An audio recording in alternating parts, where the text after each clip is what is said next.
இந்த உலகமே பாவத்தில் மூழ்கிக் கொண்டிருந்த நேரம் அது. தேவனுக்கும் மனுக்குலத்திற்கும் எந்த தொடர்பும் என்று இருந்த நேரம் தேவாதி தேவன் தம்முடைய சொந்த குமாரனாக இயேசு கிறிஸ்துவை இந்த உலகத்தில் மீட்பராக அனுப்ப சித்தமானார். இஸ்ரவேல் தேசத்தில் நாசரேத் ஊரில் கன்னி மரியாளுக்கும் யோசேப்புக்கும் திருமணம் நிச்சயிக்கப்பட்டது. ஒரு நாள் இரவு மரியாள் நித்திரை செய்து கொண்டிருக்கையில் தேவதூதன் சொப்பனத்தில் தோன்றி, கிருபை பெற்றவனே வாழ்க, கர்த்தர் உன்னுடனே இருக்கிறார், ஸ்திரீகளுக்குள்ளே நீ ஆசீர்வதிக்கப்பட்டவள். மரியாளே பயப்படாதே, நீ தேவனிடத்தில் கிருபை பெற்றாய். இதோ நீ கர்ப்பவதியாகி ஒரு குமாரனை பெறுவாய். அவருக்கு இயேசு என்று பெயரிடுவாயாக. அவர் பெரியவராயிருப்பார், உன்னதமானவரின் குமாரன் எனப்படுவார். கர்த்தராகிய தேவன் அவருடைய பிதாவாகிய தாவீதின் சிங்காசனத்தை அவருக்கு கொடுப்பார். அவர் யாக்கோபின் குடும்பத்தாரை என்றென்றைக்கும் அரசாளுவார். அவருடைய ராஜ்யத்துக்கு முடிவிராது.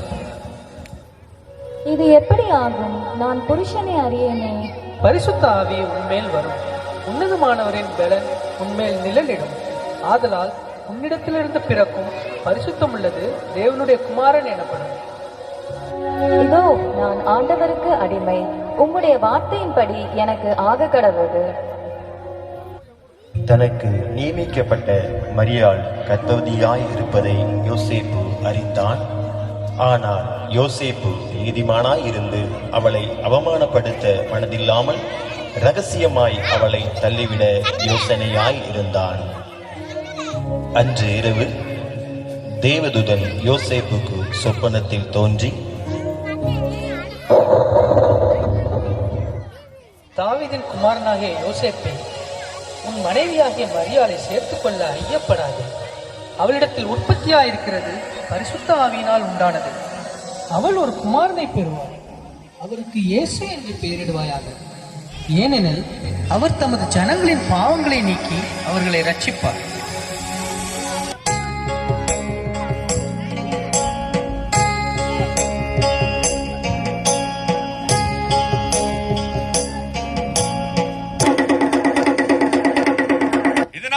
சகல ஜனங்களுக்கும் தெரிவிக்கப்படுவது என்னவென்றால், உலகமெங்கும் குடிமதிப்பு எழுதப்பட வேண்டும் என்று அகஸ்தியராயனால் கட்டளை வழங்கது. எனவே அவரவர் தங்கள் தங்கள் ஊருக்கு சென்று குடிமதிப்பு எழுதும்படி கேட்டுக் கொள்ளப்படுகிறது. யோசேப்பு தான் தாவீதின் வம்சத்தானும் குடும்பத்தானுமாய் இருந்தபடியினாலே தனக்கு மனைவியாக நியமிக்கப்பட்டிருந்த கர்ப்பவதியான மரியாளுடனே குடிமதிப்பு எழுதும்படி தாவீதின் ஊருக்கு சென்றார்கள். மரியாளுக்கு பிரசவ காலம் நேரிட்டது. சத்திரத்தில் போய் இடம் தேடினார்கள். ஐயா, என் மனைவி பிரசவ வலியால் வேதனைப்படுகிறாள். உங்கள் சத்திரத்தில் இடம் இருக்கிறதா? இல்லை ஐயா.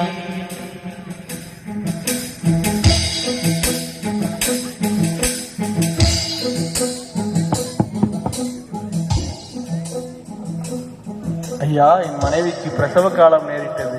உங்கள் சத்திரத்தில் இடம் இருக்கிறதா? இடம் காலியாக இல்லையே. சத்திரத்தில் இடம் இல்லாததினால் அங்கிருந்த மாட்டு தொழுவத்திற்கு சென்றார்கள். அவள் தன் முதற் பேரான குமாரனை பெற்றெடுத்தாள்.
அப்பொழுது அந்த நாட்டிலே மேய்ப்பர்கள் வயல்வெளியில் தங்கி ராத்திரியிலே தங்கள் மந்தையை காத்து கொண்டிருந்தார்கள். அவ்வேளையிலே கர்த்தருடைய தூதன் அவர்களை நோக்கி, பயப்படாதிருங்கள், இதோ எல்லா ஜனத்திற்கும் மிகுந்த சந்தோஷத்தை உண்டாக்கும் நற்செய்தியை உங்களுக்கு அறிவிக்கிறேன். இன்று கர்த்தராய கிறிஸ்து என்னும் இரட்சகர் உங்களுக்கு தாவீதின் ஊரிலே பிறந்திருக்கிறார். பிள்ளையை துணிகளில் சுற்றி முன்னணியிலே கிடைத்திருக்க காண்பீர்கள். இதுவே உங்களுக்கு அடையாளம். நாம் பெத்லகேம் ஊருக்கு போய் கர்த்தரால் நமக்கு அறிவிக்கப்பட்ட அந்த காரியத்தை பார்ப்போம் வாருங்கள். அவர்கள் தீவிரமாய் வந்து மரியாளையும் யோசேப்பையும் முன்னணியிலே கிடைத்திருக்கிற பிள்ளையையும் கண்டார்கள். கண்டு அந்த பிள்ளையை குறித்து தங்களுக்கு சொல்லப்பட்ட சங்கதியை பிரசித்தம் பண்ணினார்கள்.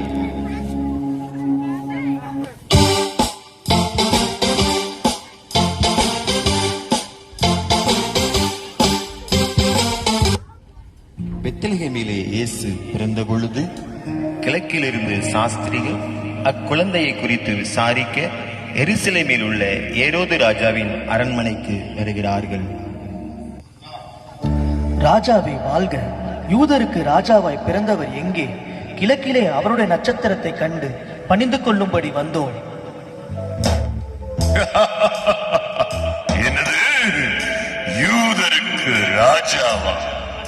பிரதான ஆசாரியரே, வேதபாரகரே, எல்லாரும் இங்கு வாருங்கள், நான் விசாரிக்கிறேன். கிறிஸ்துவானவர் எங்கே பிறப்பார் என்று எழுதியிருக்கிறது, பார்த்து சொல்லுங்கள் எனக்கு. யூதயா தேசத்தில் உள்ள பெத்லகேமில் பிறப்பார் என்று எழுதியிருக்கிறது மன்னா. அப்படியா? நீங்கள் போய் பிள்ளையை குறித்து திட்டமாய் விசாரிங்கள். நீங்கள் அதை கண்ட பின்பு நானும் வந்து அதை பணிந்து கொள்ளும்படிக்கு எனக்கு அறிவியுங்கள். நல்லது, போய் வாருங்கள்.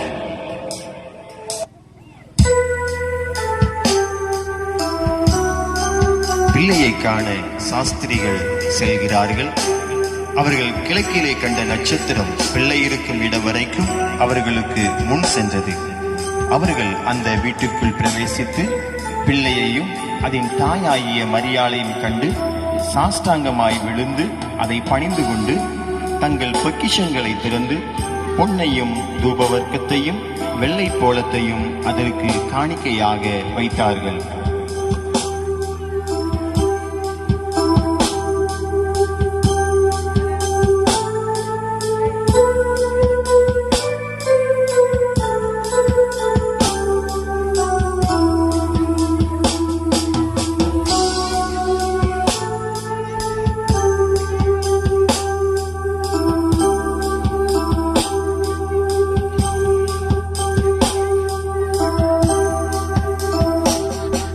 இவ்விதமாக தேவன் தம்முடைய ஒரே பேரான குமாரனை விசுவாசிக்கிறவன் எவனோ அவன் கெட்டு போகாமல் நித்திய ஜீவனை அடையும்படிக்கு அவரை தந்தருளி இவ்வளவாய் உலகத்தில் அன்பு கூர்ந்தார். அருமை தேவனுடைய பிள்ளைகளே, இந்த அருமையான காட்சியை கண்டு இன்புறுவது மாத்திரமல்ல, உங்கள் வாழ்க்கையை மாற்ற வந்த கர்த்தராகிய இயேசு கிறிஸ்துவுக்கு உங்கள் வாழ்க்கையை அர்ப்பணியுங்கள். அவரே உங்கள் வாழ்க்கையை ஆசீர்வதித்து நித்திய ஜீவனை உங்களுக்கு அருளிச் செய்வார். கர்த்தர் தாமே உங்களை